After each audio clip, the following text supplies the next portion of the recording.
Everyone, कैसे हैं आप लोग। तो हमारा आज का वीडियो है about something very important and close to my heart. तो मेरा टॉपिक है 6 tips on how to become emotionally strong. तो इमोशनली स्ट्रॉन्ग कैसे बने, आज डिस्कस करेंगे हम इस वीडियो में। इससे पहले कि हम इस वीडियो में आगे बढ़े, मेरी आपसे रिक्वेस्ट है कि अगर आप मेरा चैनल आज पहली बार देख रहे हैं तो please subscribe to my channel.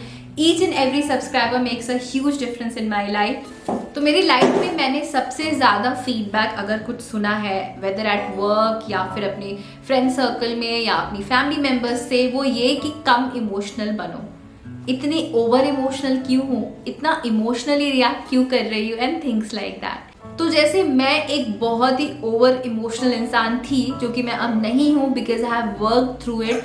मेरे लास्ट ईयर या लास्ट टू लास्ट ईयर ये गोल था कि मैं अपने इमोशंस को स्ट्रॉन्ग बनाऊं, and I will be talking exactly what are the steps I took. But मुझे पता है कि मेरी तरह इतने सारे लोग होंगे, स्पेशली वुमेन, जो कि इमोशनली अपने आप को वीक समझती होंगी, या लोगों से उनको सुनने मिलता होगा कि तुम इमोशनली बहुत वीक हो या you should work on your emotions etcetera. So आज हम बात करते हैं इसके सोल्यूशन के बारे में। Even before I reach to the solution, समझते हैं आखिर इमोशनली वीक कौन होता है। इमोशनली वीक वो इंसान होता है जिसकी इमोशंस अपनी गाइडलाइंस के हिसाब से नहीं चलते, अपने अनुसार नहीं चलते, बल्कि दूसरों के हिसाब से चलते हैं। मतलब अगर आपके नेबर ने आपके बारे में कुछ कह दिया देन यू गेट अपसेट। अगर आपके कलीग्स ने आपके बारे में कुछ कह दिया तो यू रिएक्ट। अगर आपसे किसी ने एक छोटी सी बात बोल दी तो यू ओवर रिएक्ट। तो जो ऐसी सिचुएशंस होती हैं, जो छोटी छोटी बातें होती हैं, स्पेशली वो बातें जो दूसरों की कही होती है या कहीं ना कहीं आपके लिए इररेलेवेंट होती है, अगर आप उन सब बातों पे बहुत ज़्यादा इमोशनल हो जाते हो, आपको रोना आता है या आप एक्स्ट्रा रिएक्ट कर देते हो या ज़्यादा नाराज़ हो जाते हो, तो आप इस ओवर इमोशनल कैटेगरी में लाई करते हो। So my tip for all the over emotional people out there, number 1 is to identify your emotions। मतलब अपनी इमोशंस को समझें। एक पेन और पेपर ले सकते हैं, यू कैन जॉट डाउन हर वो सिचुएशन जहाँ पे आपको लगता है कि आप ओवर रिएक्ट कर रहे हो या ओवर इमोशनल हो रहे हो। ज़्यादातर बहुत ही कॉमन सिनेरियोज होते हैं जहाँ लोग ओवर इमोशनल होते हैं।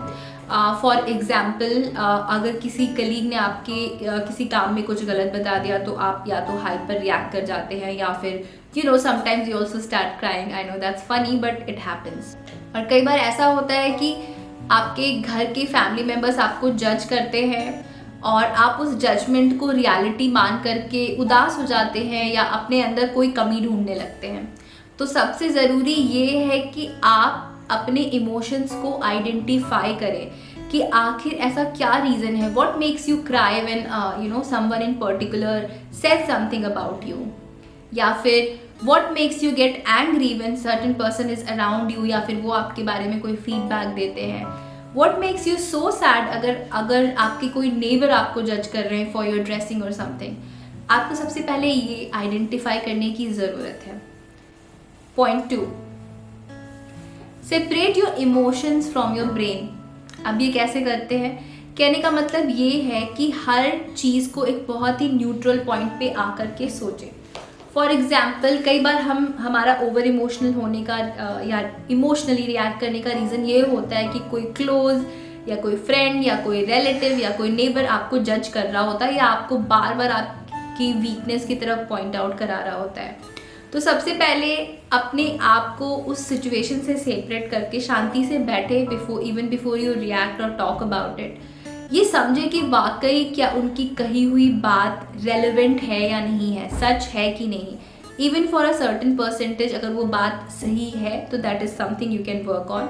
बट कई सारी सिचुएशन में, इनफैक्ट मुझे लगता है मैक्सिमम सिचुएशन में, वो बातें बहुत इररेलेवेंट होती हैं और सामने वाला इंसान आपको वो सारी बातें सिर्फ इसलिए बोल रहा होता है ताकि वो आपको बुरा फील करा सके। उन्हें पता होता है कि उनकी कही हुई इन छोटी छोटी बातों से आपको बुरा फील होता है, and they find a victorious feeling in that. अगर आप ऐसी छोटी छोटी बातों में रिएक्ट कर जाते हो तो आपको समझना पड़ेगा, इट्स लाइक आपने अपनी पूरी ज़िंदगी का रिमोट उस इंसान के हाथ में दे दिया है कि वो जब चाहे आपको बुरा फील करा सके, लो डाउन फील करा सके। अगर उस इंसान की कही हुई बातों में कोई भी सच नहीं है तो you should detach your self from that feeling. Obviously ये चीज़ एक बार में या एक दिन में या 10 दिन में नहीं आएगी, ये प्रैक्टिस से आती है और मैं उसका परफेक्ट एग्जाम्पल हूँ. With practice it will stop making any difference in your life. Number 3 is work on your self esteem. अब सेल्फ इस्टीम की बात मैंने बहुत सारी वीडियोज़ में की हुई है.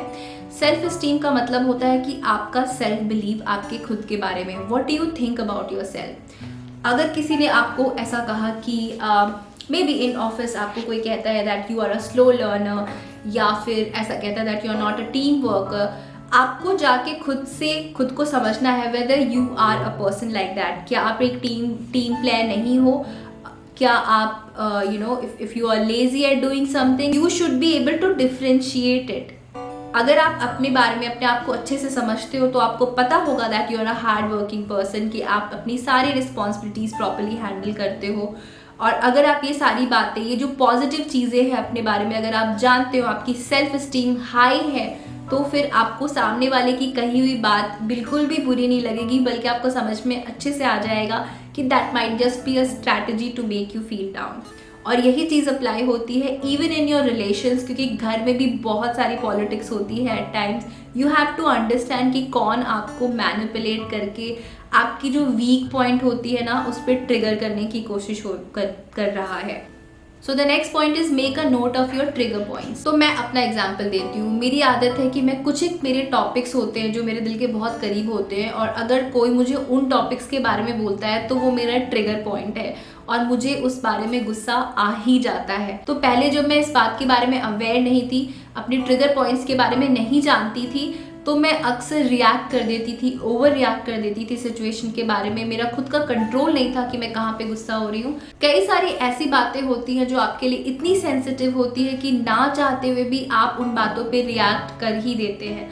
आपको पता होना चाहिए कि कौन सी सिचुएशन में आप ज़्यादा गुस्सा कर देते हैं. फॉर एग्जाम्पल, कई लोग ऑफिस से जैसे ही घर आते हैं, अगर आप उनसे कोई भी बात बताएं किसी के बारे में या कोई feedback they they, they get very angry because obviously they are tired and stressed. Not that I'm giving an excuse कि कोई भी किसी पे नाराज़ हो सकता है just because they are tired, but at times ऐसा होता है. तो हमारी तबीयत ख़राब होती है and we are not feeling well. उस वक्त चाहे आपका बच्चा जो कि इतना इनोसेंट होता है, अगर वो भी छोटी सी गलती कर देता है, that becomes a trigger point for you. वैसे ही बहुत सारी बातें होती हैं जो आपके दिल के बहुत करीब होती है, और अगर सामने वाले जो आपको मैनिपुलेट करने की कोशिश करते हैं उन्हें पता चल जाए that is your trigger point, they will always try to trigger you, और आप बदले में अगर रिएक्ट करते हैं तो ये आपकी गलती है, ना कि उनकी. तो make a note of all your trigger points, और ध्यान रखिए जैसे ही आप उस ट्रिगर सिचुएशन में आ रहे हैं आपको अलर्ट हो जाना है और अपने हिसाब से रिएक्ट करना है. In fact act, do not react. My next point is strengthen your brain and body. काफ़ी सारी सिचुएशंस में, specially I have seen with women, जब आपकी बॉडी में हार्मोनल इम्बैलेंसेस होते हैं या किसी चीज़ की कमी होती है, that is when you start reacting more, that is when you start crying more. वो ऐसा सिचुएशन होता है जब इंटरनली आपकी बॉडी अनहेल्दी हो रही होती है, और वो एक साइन होता है आपकी बॉडी की तरफ से कि you must now get alert and take care of your self.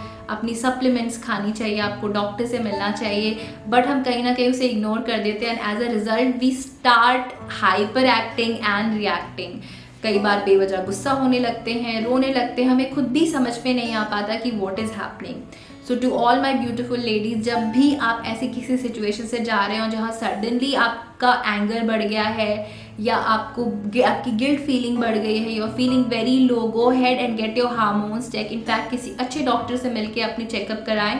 When you start having your supplements and right medicines, you will definitely see the changes. Affirmations. अपने लिए कुछ ऐसे नोट्स बनाएं जो कि आपको वैसे ट्रिगर सिचुएशन में या डिफ़िकल्ट सिचुएशन में जहाँ पर आप रिएक्ट कर देते हैं या हाइपर एक्टिव हो जाते हैं, आपको संभाल ले. फॉर एग्जाम्पल, अगर कोई आपको गुस्सा दिला रहा है तो just recall saying this to yourself कि मेरा रिमोट कंट्रोल मेरे खुद के हाथ में है. I know it sound silly but things like that really help. जब भी आपका ब्रेन उस एंगर मोड में आए, you can talk to your brain. अगर आप अपने ब्रेन को किसी चीज़ को करने से बीच में रोक दे, फॉर एग्जाम्पल आपको रोना आ रहा है for no necessary reason, ask yourself कि रियली इज दिस, अपना नाम लेके you can ask yourself, Preeti is it really important for you, is this person even matter, क्या इस इंसान की कहीं बात तुम्हारी लाइफ में मैटर करती है. If the answer is no, your crying is not worth it at all. एक भी आंसू ऐसे इंसान के लिए ना बहाएं. Last but not the least, forgive yourself.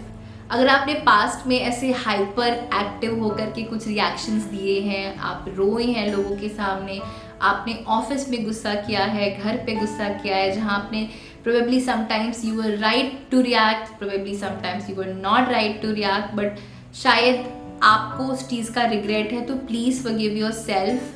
अपने आप को माफ़ करें. अपने आप को फॉरगिव करने के लिए it's the best practice to write it down in your diary. Forgive yourself because ये सारी चीज़ें, सारी गलतियाँ सबसे होती हैं.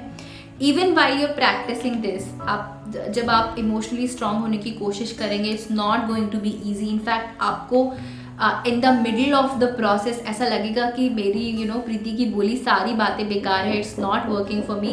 But trust me, over years you will see major changes. मुझे ड्यूरिंग द प्रोसेस कोई चेंज नज़र नहीं आया, but suddenly after 1 or 2 years has passed, I can see so much change in my attitude, so much change in my emotions that I'm feeling amazing about it. Give yourself, even अगर उस process में कहीं ना कहीं आपसे चूक हो जाती है, आप गलतियाँ कर बैठते हैं, just come back and sit down. उस चीज़ को, इस सिचुएशन को कॉम्प्लिकेट ना करें. एक रूम में बैठकर आपने जो रिएक्ट किया उसे एनालाइज करें सही तरीके से, and that is all. Forgive yourself and move on. These were my tips on how to become emotionally strong. I hope आपको ये वीडियो पसंद आई होगी. अगर आपको ये वीडियो पसंद आई है तो please like this video, share it with your friends. Do not forget to subscribe to my channels और प्लीज़ नोटिफिकेशन बटन भी ऑन कर दे. मैं मिलूंगी आपसे नेक्स्ट वीडियो में. तब तक मेरे चैनल पर और भी सारे वीडियोस चेक करना ना भूलें. Bye bye.